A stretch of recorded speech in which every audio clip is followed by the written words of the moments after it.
Hello everyone, very good morning to all of you. Challenges unique classes के YouTube channel पे आपका फिर से स्वागत है। और आज हम लोग फिजिक्स का क्लास लेकर आए हैं। और आप पिछले वाले वीडियो में आपने देखा था, हालांकि बीच में हमने काफ़ी दिन छुट्टी भी ले लिया क्योंकि कुछ काम आ गई थी, लेकिन आपका फिर से रेगुलर वीडियो स्टार्ट हो चुका है। और आज से फिजिक्स में हम लोग मॉडर्न फिजिक्स का सेकेंड लेसन स्टार्ट करेंगे, क्योंकि ऑलरेडी हम लोग मॉडर्न फिजिक्स में जो पहले चैप्टर था उसको हमने स्टडी कर लिया था। उसमें जितने भी टॉपिक थे वो सारा हमने पढ़ा था, न्यूमेरिकल्स भी सॉल्व किया था लास्ट वाले क्लास में। तो आज हम लोग जो है वो मॉडर्न फिजिक्स के सेकेंड लेसन में इंटर करेंगे। और वो लेसन क्या है तो उसको हम लोग जल्दी से देखते हैं। काफ़ी इंटरेस्टेड चीज़ है, क्योंकि इसमें काफ़ी ऐसे चीज़ हैं जिसमें जो कि केमिस्ट्री में भी यूज होने वाला है। हालांकि हम लोग फिजिक्स में पढ़ेंगे काफ़ी डिटेल रूप में, लेकिन वो सारे बातों का यूज केमिस्ट्री में भी होगा और शायद आपने वो सब चीज़ पढ़ा भी होगा। लेकिन चलो, हमारे सिलेबस में है तो वो सारे चीज़ को हम लोग फिर से पढ़ेंगे, क्या है कैसे है। चलो हम लोग जल्दी से देखते हैं उस चीज़ को। तो आज हम लोगों को जो स्टडी करना है वो लेसन 2 मॉडर्न फिजिक्स का लेसन 2 फिजिक्स में हम लोग 12th का स्टार्ट किए हैं, जिसमें चैप्टर का नाम है वो आपके सामने दिख रहा है, परमाणु की संरचना यानी स्ट्रक्चर ऑफ एन एटम। यहाँ पे एन लगाना भूल गए हम। तो structure of an atom, atom आपने नाम सुना होगा, ऐसे डिटेल्स हम बताते हैं कि एटम क्या होता है। तो एटम यानी उसको हिंदी में परमाणु बोलते हैं। तो उस परमाणु की संरचना यानी एटम का कंस्ट्रक्शन, उसका स्ट्रक्चर किस तरह से होता है, उसके अंदर क्या क्या चीज़ अवेलेबल होते हैं, क्या क्या चीज़ पाए जाते हैं। जैसे बहुत सारी चीज़ें, एक रूम बना तो उस रूम का स्ट्रक्चर किस फॉर्म में है। तो रूम में हम जब हम रूम में इंटर किए तो उसमें जाकर देखेंगे कि हाँ उस रूम में क्या क्या चीज़ें अवेलेबल है, चेयर है, टेबल है, बेड है, या जो चीज़ें हैं। तो उन सारे चीज़ों के बारे में मुझे स्टडी करना होगा। तो मैंने एक रूम का स्ट्रक्चर खोज लिया। तो उसी तरह से मुझे यहाँ देखना है कि अगर रूम जो है, कोई भी एक रूम जो है, एक कमरा जो है, चेयर, टेबल, बेड, जो भी इन सब चीज़ों से मिलकर बना है उसको एक रूम बोला जा रहा है। यानी वहाँ पे एक बैठने का, सोने का ये व्यवस्था किया हुआ है, तो वो एक रूम है। यानी उसका वो स्ट्रक्चर है। रूम को आप इसी तरह से बना सकते हो। तो उसी तरह एटम है, तो एटम भी किसी न किसी चीज़ से बना होगा। कोई भी चीज़ किसी न किसी चीज़ से तो मिलकर बना है। तो वो एटम्स क्या से बना है, उस एटम के अंदर क्या क्या होते हैं, वो सारे चीज़ हम लोगों का स्टडी करना है इस चैप्टर में, परमाणु की संरचना यानी स्ट्रक्चर ऑफ एन एटम में। अच्छा, इस थ्योरी को, इस पूरे चैप्टर्स को समझने के लिए हमको सबसे पहला जो थ्योरी लाना है, क्योंकि पूरे चैप्टर को, इस पूरे चैप्टर में काफ़ी ज़्यादा मज़ेदार और इंटरेस्टेड चीज़ आने वाला है, क्योंकि हम आपको बताते हैं, क्योंकि इसमें बहुत सारे कहानियाँ पढ़नी हैं, जिसमें हम लोग बारी बारी से ये जानेंगे कि एक वैज्ञानिक आए जिन्होंने कुछ बताया, फिर दूसरे वैज्ञानिक ने आए उन्होंने कुछ और बताया। इस तरह से बहुत सारे वैज्ञानिकों ने अलग अलग तरह से अलग अलग प्रकार की खोज की, और फिर वो चीज़ हम लोगों को बुक में मिला, मेंशन किया हुआ, और वो आज हम लोग स्टडी करते हैं। तो काफ़ी इंटरेस्टेड है, काफ़ी मज़ा भी आएगा, कुछ डेरिवेशंस भी होगा, उसके बेस पर हम लोग न्यूमेरिकल्स भी सॉल्व करेंगे। तो परमाणु की संरचना यानी स्ट्रक्चर ऑफ एन एटम में सबसे पहले जो हम लोगों को स्टडी करना है वो स्टडी करना है डाल्टन का परमाणु सिद्धांत। ठीक है, हम लोगों को क्या स्टडी करना है, डाल्टन का परमाणु सिद्धांत। ठीक है, यानी परमाणु, डाल्टन नाम के एक वैज्ञानिक है डाल्टन, ठीक है, उनके परमाणु सिद्धांत, उन्होंने एटम का थ्योरी दिया।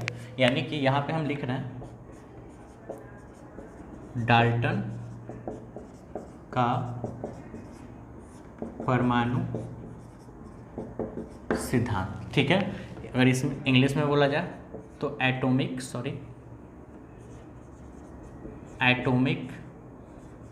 थ्योरी ऑफ डाल्टन, या डाल्टन्स एटॉमिक थ्योरी भी बोला जा सकता है।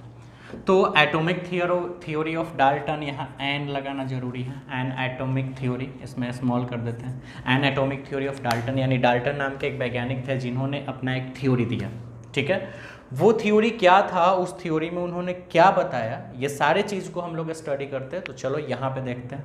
तो सबसे पहले ये जान ले कि ये जो डाल्टन का परमाणु सिद्धांत है, एटॉमिक थ्योरी, ये क्या है। ये तो सबसे पहले डिस्कवर देख लेते हैं कब किया गया। तो 1803 यानी 1803 ईस्वी में उन्होंने पदार्थ के संरचना, यहाँ तो मैंने टॉपिक परमाणु का संरचना लिखा है, लेकिन अभी आप समझो कि पदार्थ का संरचना, हम बात कर रहे हैं पदार्थ का संरचना, यानी कि स्ट्रक्चर या कंस्ट्रक्शन भी बोल सकते हैं, structure of substance, structure of substance बोल दो, स्ट्रक्चर ऑफ मैटर बोल दो आप, सब्सटेंस को मैटर भी लिख ही सकते हो। तो आप पदार्थ का संरचना यानी स्ट्रक्चर ऑफ सब्सटेंस या स्ट्रक्चर ऑफ मैटर से रिलेटेड उन्होंने कुछ टर्म बताया, यानी कि पदार्थ की संरचना, स्ट्रक्चर ऑफ सब्सटेंस यानी किसी सब्सटेंस किसी पदार्थ के रचना के लिए उन्होंने 1803 ईस्वी में एक सिद्धांत का प्रतिपादन किया, एक थ्योरी लाए। मैंने क्या बोला कि डाल्टन ने 1803 में पदार्थ के संरचना यानी सब्सटेंस या मैटर जो भी बोलो उसके स्ट्रक्चर को स्टडी करने के लिए उन्होंने एक थ्योरी लाया, थ्योरी यानी कि एक सिद्धांत लाया, और उसी सिद्धांत उसी थ्योरी को डाल्टन का परमाणु सिद्धांत कहा गया। क्योंकि इसमें परमाणु का नाम आएगा इसलिए परमाणु सिद्धांत के नाम से जाना जाता है। हालांकि उन्होंने पदार्थ के संरचना से संबंधित कुछ बातें बताई। उन्होंने पदार्थ का रचना किस तरह से होता है, पदार्थ का रचना, सब्सटेंस का रचना यानी उसका स्ट्रक्चर किस प्रकार से हुआ है, उस बारे में उन्होंने बताया 1803 ईस्वी में। और उस सिद्धांत का, उस थ्योरी का नाम रखा गया डाल्टन का परमाणु सिद्धांत यानी एटॉमिक थ्योरी ऑफ डाल्टन। तो इस सिद्धांत में उन्होंने ये बताया कि जितने भी पदार्थ होते हैं, उन्होंने रियल में क्या बताया कि इस पूरे ब्रह्मांड में, इस पूरे यूनिवर्स में, चाहे वो पृथ्वी हो या कहीं और भी, किसी भी जगह पे जितने भी पदार्थ हैं, जितने भी पदार्थ यानी सब्सटेंस या मैटर जो आप बोलो, जितने भी पदार्थ हैं, जितने भी सब्सटेंस और मैटर हैं, वो सूक्ष्म अविभाज्य कण से मिलकर बने हैं। उन्होंने क्या बोला अपने में, इस सिद्धांत में सिर्फ उन्होंने जो रियल वाली बात है, जो हर एक पूरे थ्योरी में आ जाएगा, एक ही बात पे सारा क्लियर हो जाएगा।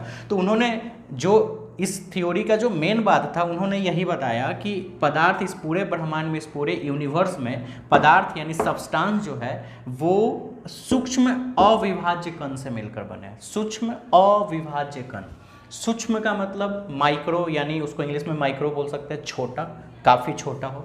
अविभाज्य मतलब जिसको विभाजित नहीं किया जा सके, जिसको तोड़ा नहीं जा सके, समझ रहे हो बात, इसको डिवाइड ना कर सके, है ना। अविभाज्य यानी कि जिसको विभाजित ना कर सके, जिसको डिवाइड ना कर सके, जिसको तोड़ा ना जा सके, वैसे कण से मिलकर बना होता है पदार्थ यानी सब्सटेंस। इस पूरे डाल्टन के परमाणु सिद्धांत यानी एटॉमिक थ्योरी ऑफ डाल्टन के अकॉर्डिंग सबसे जो बड़ी बात था, उन्होंने यही बताया कि इस पूरे यूनिवर्स में जो सब्सटेंस है, जो पदार्थ है, वो सूक्ष्म अविभाज्य कण से मिलकर बनी होती है। सूक्ष्म यानी माइक्रो, ठीक है। अविभाज्य मतलब जो डिवाइड न किया जा सके, और कण तो आप समझ रहे हो, छोटे छोटे पार्टिकल्स हो गए, उनसे मिलकर बना होता है कौन, पदार्थ। और इसी सिद्धांत का नाम रखा गया डाल्टन का परमाणु सिद्धांत, जिसको खोज किया गया 1803 ईस्वी में। हाँ, यहाँ पे एक और बड़ी बात क्या है कि ये जो सूक्ष्म अविभाज्य कण थे, इसी सूक्ष्म अविभाज्य, जो कि सूक्ष्म भी था, छोटा भी था, अविभाज्य मतलब जिसको आप डिवाइड भी नहीं कर सकते थे, और कण तो था ही, इसी चीज का नाम रखा गया परमाणु।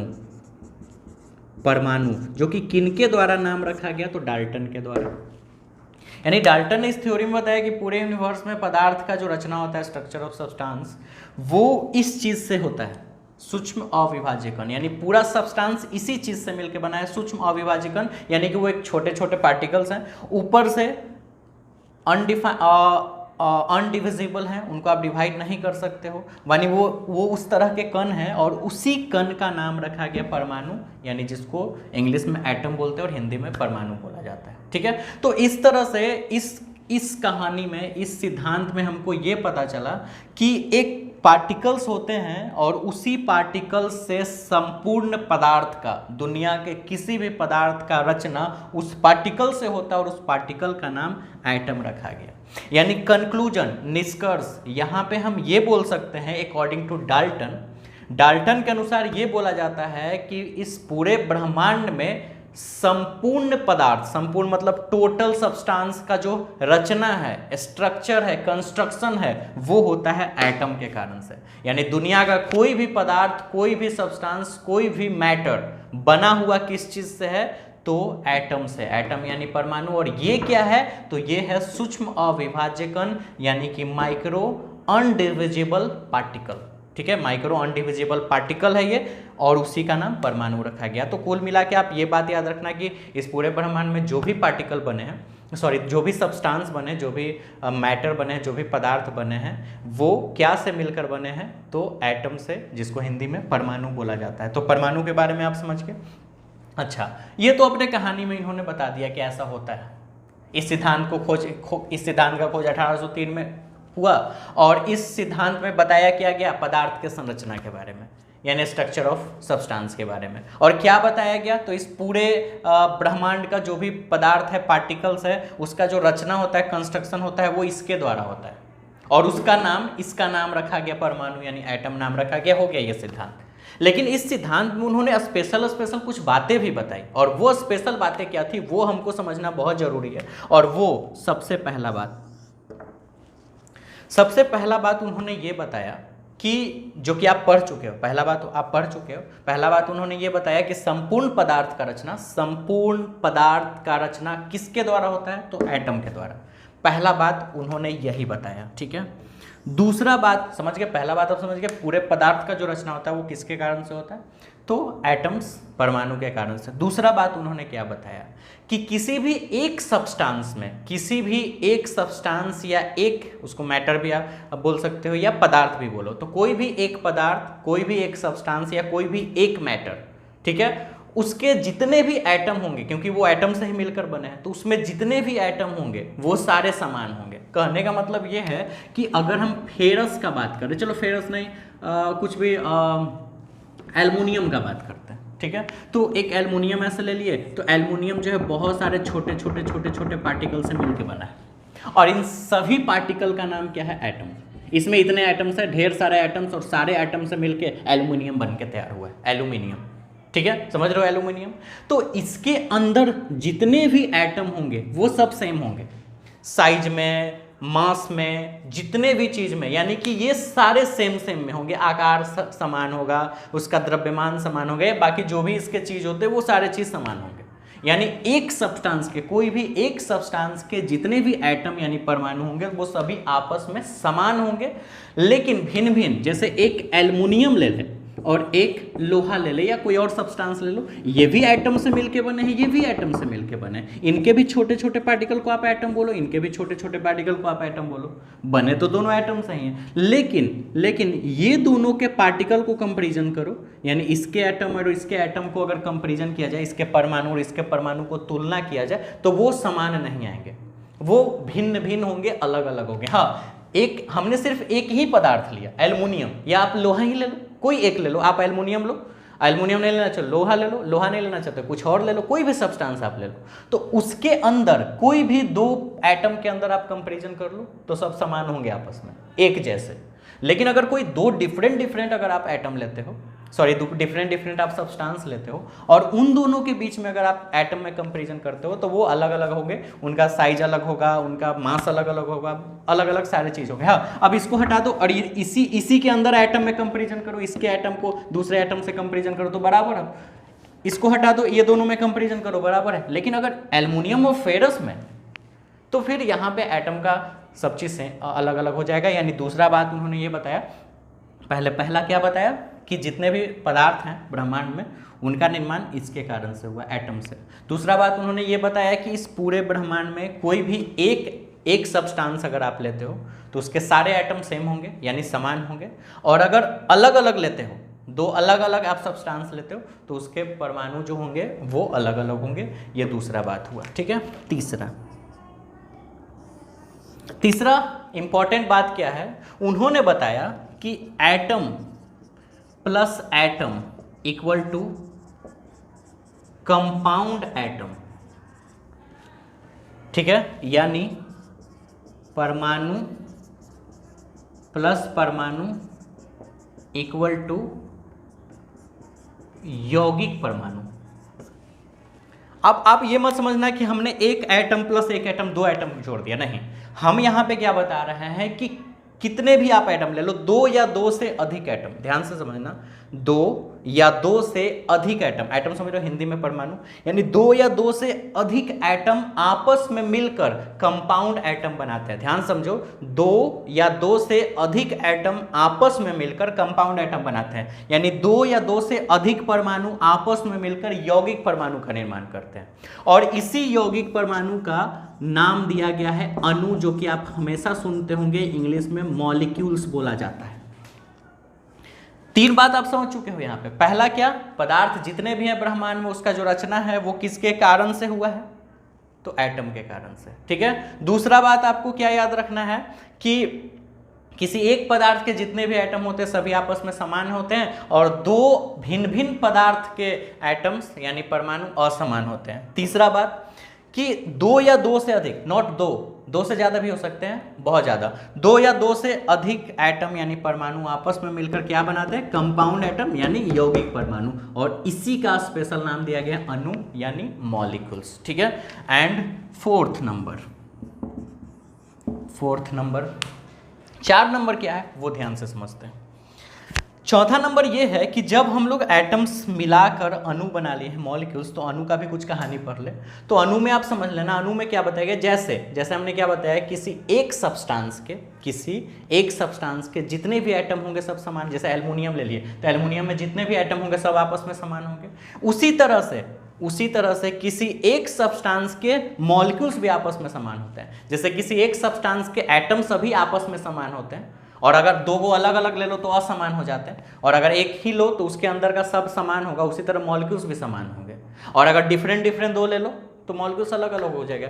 कहने का मतलब ये है कि मान लो कोई भी एक पदार्थ ले लो, मान लो एक्स नाम का हम एक पदार्थ ले लिए, आई डोंट नो इसका नाम क्या, मैंने एक्स मान लिया, ठीक है, और इसके अंदर एटम्स है। मान लो बहुत सारे एटम्स मिलके अणु बनाया है, और मान लेते कितना, 5 एटम मिलके एक अणु बनाया है, 5 एटम मिलके एक अणु यानी एक मॉलिक्यूल्स बनाया है। ध्यान से समझना, तो उसके अंदर जितने भी मॉलिक्यूल्स होंगे वो सब 5 एटम से मिलके बने होंगे। नहीं समझे मैंने क्या बोला, कि एक सब्सटेंस में अगर आप परीक्षण किए, पता चला कि एक मॉलिक्यूल जो है वो 5 एटम से मिलके बने हैं एक्स सब्सटेंस में, तो उसके अंदर जितने भी मॉलिक्यूल्स हो, 10 को 100 को कितने भी मॉलिक्यूल्स होंगे वो सब 5 एटम से मिलके बने होंगे। अच्छा, कोई दूसरा सब्सटेंस वाई ले लेते हैं, मान लो उसके अंदर भी मॉलिक्यूल्स होंगे, क्योंकि वो भी एटम से बने हैं, और बहुत सारे एटम्स मिलके वो बनाएंगे ही मॉलिक्यूल्स, यानी कि अणु बनाएंगे।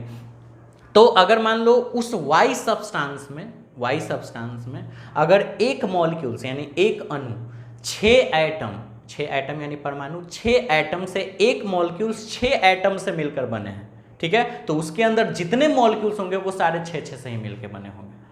हाँ, लेकिन अगर अलग अलग ले ले, एक एक्स एक वाई, तो इसमें सारे मॉलिक्यूल्स 5 से मिलकर बने थे, इसमें 6।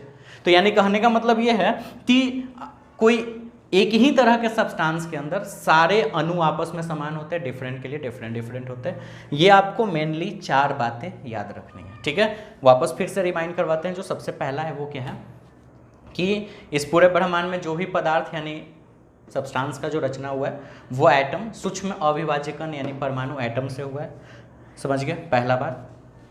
दूसरा बात हमने क्या बताया कि एटम जो होते हैं, ठीक है, वो एटम्स किसी भी एक सब्सटेंस के लिए जितने भी एटम होते हैं वो सारे आपस में समान होते हैं, डिफरेंट के लिए डिफरेंट होते हैं। तीसरा, 2 या 2 से अधिक एटम यानी परमाणु आपस में मिलके ये बनाते हैं कंपाउंड एटम यानी यौगिक परमाणु, जिसका स्पेशल नाम दिया गया अणु यानी मॉलिक्यूल्स। उसके बारे में भी हम लोग आगे स्टडी करेंगे, केमिस्ट्री में भी आप पढ़ोगे।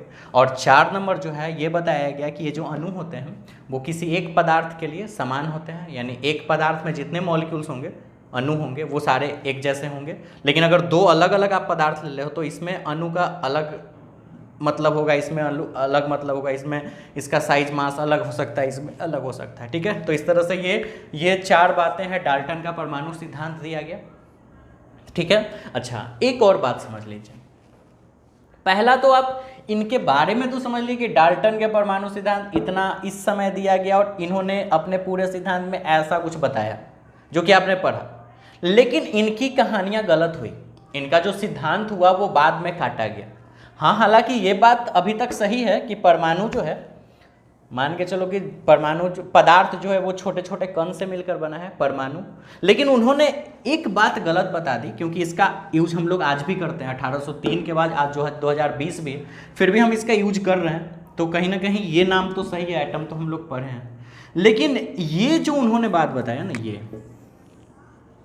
ये गलत बताया, और एक ये भी गलत बताया, क्योंकि उन्होंने बताया था कि पदार्थ ठीक है सूक्ष्म अविभाज्य कण से मिलकर बना है, लेकिन इसमें गलती क्या था, उन्होंने बताया कि पदार्थ का सबसे छोटा कण, पदार्थ का, एक पदार्थ ले लेते हैं तो उस पदार्थ का जो सबसे छोटा कण है वो परमाणु है, और यही चीज़ आगे गलत काटा गया, क्योंकि आपको पता है परमाणु भी मिल के बना इलेक्ट्रॉन प्रोटॉन न्यूट्रॉन से, जो कि हम लोग आगे स्टोरी पढ़ेंगे। अभी तक वो स्टोरी हम लोग नहीं पढ़े, अभी तो आगे पढ़ना ही बाकी है, ठीक है। लेकिन आप पहले सुने होंगे ये चीज़, क्योंकि आप 8, 9, 10, 11 सब में पढ़ के आए हो। उन्होंने बोल दिया कि परमाणु सबसे छोटा कण है किसी पदार्थ का, हालांकि ये चीज़ सही नहीं था, क्योंकि बाद में और भी पार्टिकल्स और भी छोटे छोटे कण का खोज हुआ जो कि परमाणु से भी छोटा था। तो इस परमाणु, उनका कहना था डाल्टन का कि परमाणु ही सबसे छोटा कण होता है, एटम ही सबसे छोटा पार्टिकल्स होता है पदार्थ का। लेकिन ये बात गलत था, आगे चल के साइंटिस्ट ने काटा उसको, क्योंकि और भी छोटे छोटे पार्टिकल्स का खोज हुआ, ठीक है। और वो छोटे छोटे पार्टिकल्स क्या खोज हुआ वो हम लोग आगे स्टडी करेंगे ही। अच्छा, उन्होंने दूसरा बात ये बोला कि परमाणु अविभाज्य है, यानी परमाणु को आप तोड़ नहीं सकते हो। यानी कहने का मतलब यह है कि परमाणु इतना छोटा कण है, इस सबसे छोटा कण यही है, इससे छोटा कोई कण नहीं है, यानी इसको आप ब्रेक नहीं कर सकते हो, कहने का मतलब ये था। लेकिन बाद में कुछ वैज्ञानिक आए, कौन कौन वैज्ञानिक है वो सारा इसी चैप्टर में हम लोग कहानी पढ़ेंगे। लेकिन और उन्होंने परमाणु को ब्रेक करा, इलेक्ट्रॉन प्रोटॉन न्यूट्रॉन में आपको पता है इलेक्ट्रॉन प्रोटॉन और न्यूट्रॉन से मिलकर बना होता है परमाणु, ठीक है। लेकिन वो आगे हम लोग को पढ़ना है। लेकिन उस समय 1803 में डाल्टन ने यही कहा कि सबसे छोटा कण ये होता है परमाणु। फिर इसको काटा गया क्योंकि ये थ्योरी बाद में सही नहीं हुआ। तो आप समझो अभी भविष्य में नहीं जा रहे हो, अभी हम लोग अभी डाल्टन जिंदा है, 1803 में है हम लोग 2020 में नहीं, या 1803 के बाद में नहीं, हम लोग अभी 1803 में है। और उस समय हमको जो पढ़ाया जा रहा है, जो खोज हुआ है वही हम लोग समझेंगे। तो हम लोग अभी 1803 में अवेलेबल हैं, वहीं पे अभी खड़े हैं। और उस समय हम लोग ने ये पढ़ा जो आज अभी हमको आपको हमने बताया ये सब बात, तो आपको याद रखना है। अब आगे चलेंगे कि इसका गलतियाँ क्या क्या हुई। तो गलतियाँ हुई कि सूक्ष्म पदार्थ, सबसे छोटा जो पार्टिकल्स होते हैं, सबसे जो छोटा सूक्ष्म होता है पदार्थ का वो एटम होता है, ये गलती हो गई। दूसरा, परमाणु अविभाज्य है, ये भी गलत हुई क्योंकि बाद में काटा गया अविभाज्य नहीं है। तो ऐसे से बहुत सारी गलतियां हुई, और उस गलतियों के आधार पे हम लोग एक नए थ्योरी का स्टडी करेंगे। और वो क्या है तो तुरंत आपके सामने वो आएगा। लेकिन उससे पहले डाल्टन के परमाणु सिद्धांत के बारे में आपके डिस्प्ले पे शो कर रहा है, यहाँ से आप उसको उतार लो। इसमें दोनों चीज़ लिखा हुआ है कि डाल्टन का परमाणु सिद्धांत क्या है, और उसका जो इम्पोर्टेंट फैक्ट था वो भी लिखा हुआ है। और उसके अलावा आप यहाँ पे ये भी चीज़ देख पा रहे होंगे कि इनकी कमियां भी लिखी गई, कि इनके सिद्धांत में क्या क्या ऐसा चीज़ था, क्या क्या ऐसा लिमिटेशन था, जिसके कारण से इस सिद्धांत को ज़्यादा मान्यता नहीं दी गई, ठीक है। देखते हैं, बहुत ही आसान और सिंपल सा ये मॉडल है। ये देखते हैं इस मॉडल में उन्होंने क्या बताया। आपने एटम तक तो देख लिया, एटम का खोज हो चुका है, डाल्टन ने ही कर दिया, है ना। हालांकि वो थ्योरी गलत नहीं था कि वो एटम से, सब्सटेंस एटम से मिलकर नहीं बना होता है। हाँ, इन्होंने ये बोला कि एटम को आप डिवाइड नहीं कर सकते हो, क्योंकि एटम सबसे छोटा पार्टिकल से इससे छोटा पार्टिकल नहीं होते हैं। ये बात उनका गलत था। हालांकि ये बात सही था कि संपूर्ण पदार्थ का जो रचना होता है वो एटम से ही होता है। तो चलो मान लो एक एटम का खोज हो चुका है, सपोज हम एक एटम ले लेते हैं, एक एटम, और उस एटम के अंदर का कंस्ट्रक्शन, क्योंकि गलतियां पाई गई कि एटम को भी डिवाइड किया जा सकता है, एटम के अंदर भी कुछ होते हैं, पार्टिकल सब्सटेंस के अंदर एटम होते हैं, मॉलिक्यूल्स होते हैं, एटम एटम मिलके मॉलिक्यूल्स बनाते हैं।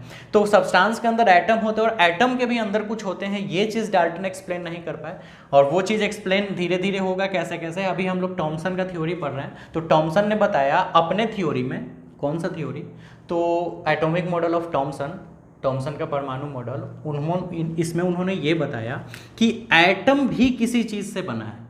वो किस चीज़ से बना है? एटम भी किसी चीज़ से बना है, तो किस चीज़ से? तो उन्होंने बताया, ध्यान से समझना, पहले हम डॉटेड कर लेते हैं, आप देखना इस फिगर को।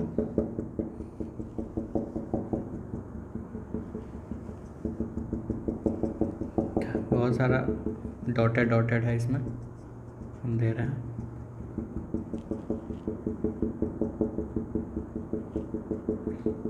को ज़्यादा ही डॉटेड बनाना है तो बना लेते हैं। हालांकि आप देख सकते हो डिस्प्ले, वो तो आपके डिस्प्ले पे शो करेगा ही कि इसके बारे में कैसे कैसे क्या लिखना है ना।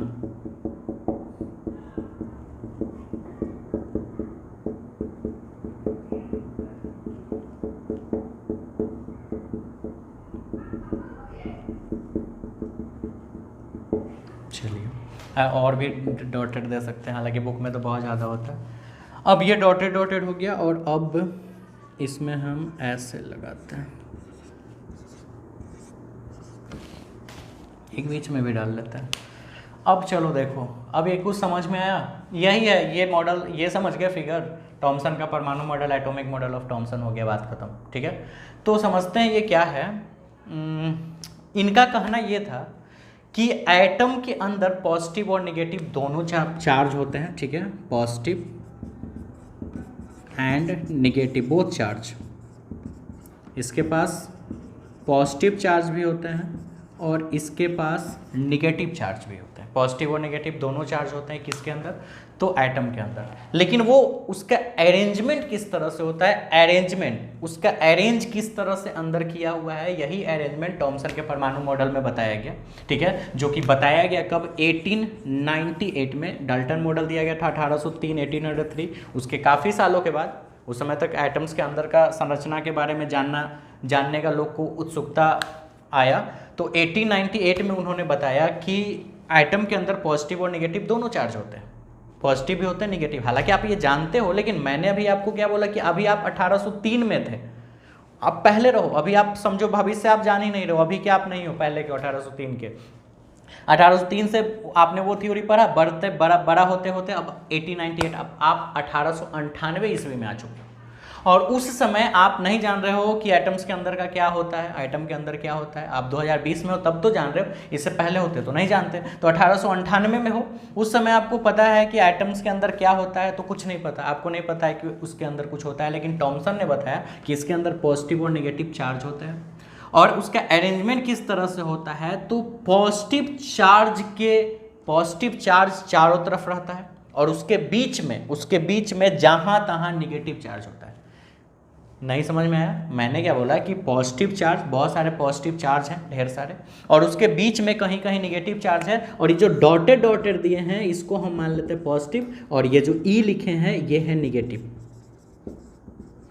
इस सब का नाम क्या है वो आगे पता चलेगा, अभी आप समझो कि ये सब जो है वो नेगेटिव है। अच्छा, एक काम करते हैं, ई न लगा के माइनस लगा देते हैं। ठीक है, ऐसे तो इलेक्ट्रॉन ही है, लेकिन अभी समझो इलेक्ट्रॉन का नाम नहीं आया है, माइनस है। चारों तरफ सिर्फ पॉजिटिव और उसके बीच में जहां तहां नेगेटिव। ये किनका कहना था, टॉमसन का, मेरा नहीं, 1898 में। ठीक है, अच्छा किस तरह से एग्जाम्पल समझते, तरबूज देखो, तरबूज तो सब कोई जान रहा है ना, तरबूज सब कोई खाया भी है, इस सीजन में भी शायद खाए होंगे।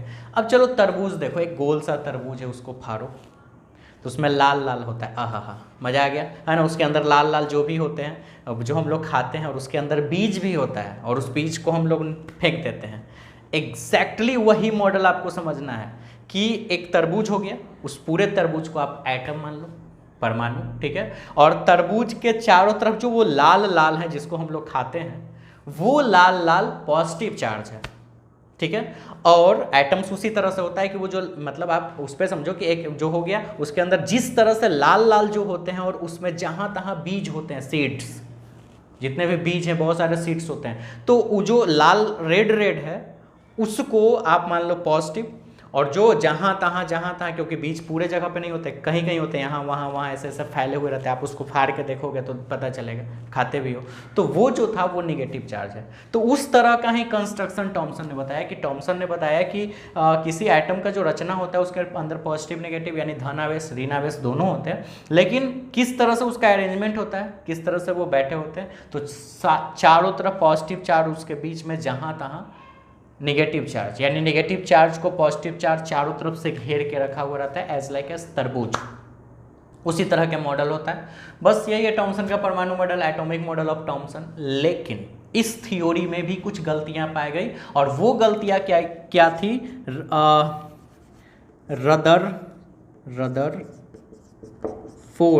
रदरफोर्ड का अल्फा कण प्रकीर्णन, यानी alpha particle scattering of Rutherford भी एक वैज्ञानिक है, आपने नाम सुना होगा पहले से। ये जो इन्होंने कहानी बताया टॉमसन का एटॉमिक मॉडल, इस एटॉमिक मॉडल में जिसमें पॉजिटिव के चारों तरफ पॉजिटिव और उसके बीच में जहाँ तहाँ निगेटिव होते हैं, ये थ्योरी इस पे अप्लीकेबल नहीं हुआ, इनके सिद्धांत पे। रदरफोर्ड का अल्फा कण प्रकीर्णन, Rutherford alpha particle scattering of Rutherford, यानी रदरफोर्ड ने एक एक्सपेरिमेंट किया था, रदरफोर्ड ने एक प्रयोग किया था। किस तरह से? तो अल्फा कण का यूज करके, अल्फा पार्टिकल, अल्फा का नाम आपने सुना होगा, अल्फा बीटा गामा, तो अल्फा कण, अल्फा पार्टिकल, और प्रकीर्णन का भी नाम आपने सुना होगा, स्कैटरिंग, प्रकीर्णन स्कैटरिंग, आसमान का नीला दिखाई देना, जो लाइट ऐसे चारों तरफ बिखर जाता है ना। तो देखा था आपने, स्काई जो अपीयर्स ब्लू होता है वो इस प्रकीर्णन के कारण होता है। तो अल्फा कण का प्रकीर्णन यानी अल्फा पार्टिकल के स्कैटरिंग से रिलेटेड उन्होंने एक एक्सपेरिमेंट किया था, किन्होंने? रदरफोर्ड ने। और उस एक्सपेरिमेंट में ये जो टॉमसन का परमाणु मॉडल था ये अप्लीकेबल नहीं हुआ, गलत माना गया। कैसे गलत माना गया? नेक्स्ट क्लास में हम लोग पढ़ेंगे रदरफोर्ड का, क्योंकि नेक्स्ट टॉपिक हम लोग को पढ़ना ही है रदरफोर्ड का अल्फा कण प्रकीर्णन। और जब हम लोग इसका एक्सपेरिमेंट पढ़ेंगे, थोड़ा सा बड़ा सा टॉपिक है कि इसका कैसे एक्सपेरिमेंट, उन्होंने क्या क्या चीज़ें लिया एक्सपेरिमेंट करने में, और एक्सपेरिमेंट किस तरह से किया, और अगर एक्सपेरिमेंट उन्होंने किया तो फाइनली क्या निष्कर्ष निकला, क्या कंक्लूजन निकला, ये सब हम लोग नेक्स्ट वीडियो में देखेंगे। तो यहाँ पे आप ध्यान से समझो कि टॉमसन के परमाणु मॉडल जो है वो अप्लीकेबल इस प्रयोग में नहीं हो पाया, इस प्रयोग पे वो सही नहीं बैठ पाया, इसलिए इस थ्योरी को भी ज़्यादा मान्यता नहीं दी गई। हालांकि ये अपने थ्योरी के अनुसार, टॉमसन का परमाणु मॉडल के अनुसार केमिकल रिएक्शन यानी रासायनिक प्रक्रिया, ठीक है, समझ रहे हो आप, और एक रेडियो एक्टिव डिसइंटीग्रेशन यानी कि रेडियो सक्रियता, ये सब जिसका भी आप नाम सुन रहे हो ना, यहाँ सब पढ़ना है पूरा, हम लोग हर एक चीज़ के बारे में पढ़ेंगे अगले चैप्टर में। रेडियो डिसइंटीग्रेशन यानी रेडियो सक्रियता, ये केमिकल रिएक्शन यानी रासायनिक प्रक्रिया, और रेडियो एक्टिव डिसइंटीग्रेशन यानी रेडियो सक्रियता, ठीक है, सॉरी रेडियो सक्रियता नहीं, रेडियो एक्टिव सक्रियता यानी रेडियो एक्टिव डिसइंटीग्रेशन, ये सब चीज इनके थ्योरी पे अप्लीकेबल था। यानी अपने टॉमसन के परमाणु model, atomic model of Thomson के बेस पर ये सब चीज़ें सक्सेस कर गया था, ये सब चीज़ को उन्होंने एक्सप्लेन करा था। हालांकि इसके बारे में डिटेल्स में हम लोगों को आगे पढ़ना है, 3rd या 4th चैप्टर में हम लोग इसके बारे में पढ़ेंगे। और केमिकल रिएक्शन, रासायनिक प्रक्रिया तो आप पढ़ते हो केमिस्ट्री वगैरह में, और इसके बारे में डिटेल्स पढ़ेंगे, काफ़ी मज़ेदार चीज़ होगा, ये एग्जाम में आता भी है, लेकिन आगे के चैप्टर में हम लोगों को पढ़ना है, तो वहाँ पर हम लोग पढ़ेंगे। तो टॉमसन अपने एटॉमिक मॉडल के थ्योरी के बेस पर उन्होंने ये चीज़ तो करके दिखा दिया, इन चीज़ों को पढ़ाया, उन्होंने दिखाया, शो भी किया कि हाँ ये कैसे होता है। तो इस थ्योरी के बेस पे होता है कि पॉजिटिव चारों तरफ, उसके बीच में जहाँ तहाँ निगेटिव है। लेकिन इनका थ्योरी अप्लीकेबल कहाँ नहीं हुआ, इनका थ्योरी कहाँ गलत साबित हो गया? तो रदरफोर्ड का अल्फा कण प्रकीर्णन पे वो अप्लीकेबल नहीं हुआ, इनके सिद्धांत को वहाँ पे बैठाया गया तो वो चीज़ पॉसिबल ही नहीं हो पाया। और वो चीज़ को आप समझ पाओगे कि कैसे पॉसिबल नहीं हो पाया जब हम इस एक्सपेरिमेंट को पढ़ेंगे, तो हम लोग नेक्स्ट वीडियो में पढ़ेंगे। और एक और चीज़, एक चीज़ वो भी नेक्स्ट ही चैप्टर में पढ़ना है, हाइड्रोजन स्पेक्ट्रम का शायद आपने नाम सुना होगा, हाइड्रोजन स्पेक्ट्रम, इंग्लिश हिंदी दोनों में हाइड्रोजन स्पेक्ट्रम। अगर नहीं भी नाम सुने हो तो फिर इसका भी एक स्पेशल चैप्टर पढ़ेंगे हाइड्रोजन स्पेक्ट्रम के बारे में। ये चीज भी अप्लीकेबल नहीं हुआ, इस सिद्धांत हाइड्रोजन स्पेक्ट्रम के सिद्धांत को भी टॉमसन का परमाणु मॉडल नहीं दे पाया। टॉमसन का परमाणु मॉडल सिर्फ यही बताया कि पॉजिटिव के चारों तरफ पॉजिटिव, उसके बीच में जहां तहां निगेटिव होते हैं, जैसे वाटरमेलन, जैसे तरबूज और उसके चारों तरफ बीज होते हैं, ठीक है। और ये अपने थ्योरी पे इन सब चीज़ों को बताया, chemical reaction, radio active disintegration यानी रेडियो सक्रियता, रासायनिक प्रक्रिया को उन्होंने एक्सप्लेन किया। लेकिन इनका थ्योरी जब ये दोनों पे अप्लीकेबल नहीं हो पाया तो इनको ज़्यादा मान्यता नहीं दी गई। और कौन कौन थ्योरी पे अप्लीकेबल नहीं हो गया? तो रदरफोर्ड का जो अल्फा पार्टिकल स्कैटरिंग एक्सपेरिमेंट था, यानी अल्फा कण प्रकीर्णन, किसका? रदरफोर्ड का, उसका जो प्रयोग किया गया वहाँ पे अप्लीकेबल नहीं हुआ। कैसे? वो आगे पढ़ेंगे। और हाइड्रोजन स्पेक्ट्रम को भी उन्होंने नहीं बताया, वो कोई और वैज्ञानिक ने उन्होंने उस चीज़ के बारे में बताया। इसके कारण से इनके थ्योरी को भी मान्यता उतनी नहीं दी गई, कुछ कुछ थ्योरी सही हुआ इनका, ठीक है। तो ये सब हम लोग डिटेल्स में पढ़ेंगे। हालांकि ये बहुत इंपॉर्टेंट है, क्योंकि इसके पढ़ने के बाद ही आप लोग एग्जैक्टली में ये चीज़ जान जाओगे, परमाणु की संरचना, स्ट्रक्चर ऑफ एटम, क्योंकि चैप्टर का ही नाम है ये, इसका संरचना। क्योंकि पूरे पदार्थ का जो रचना है, पूरे सब्सटेंस का रचना परमाणु यानी एटम के कारण हुआ है। लेकिन एटम का रचना किसके कारण से हुआ है वो हम लोग इसके कारण से जानेंगे, रदरफोर्ड का अल्फा कण प्रकीर्णन। हालांकि इसके रचना के बारे में, एटम के रचना, परमाणु के रचना के बारे में थॉमसन ने कोशिश जरूर किया, लेकिन ये सिद्धांत सही नहीं हो पाया, क्योंकि साइंस है, डिस्कवरी होते रहती है। उनको लगा कि हाँ ऐसा होता होगा, लेकिन बाद में फिर उस थ्योरी को काटा गया, एक नया थ्योरी दिया गया। हो सकता है आगे आने वाले कुछ सालों बाद, 100 सालों या कभी भी कुछ नया थ्योरी दिया जा सकता है। आज जो पढ़ रहे हैं वो आगे चल के नहीं हो, कुछ और भी हो सकता है। तो अलग अलग तरीके से अलग अलग वैज्ञानिक अपना खोज करते रहेंगे, कुछ नए नए चीज़ें आते रहेगी, वो सब हम लोग देखेंगे आगे, जब अगर हम लोग बचे तो कोरोना से।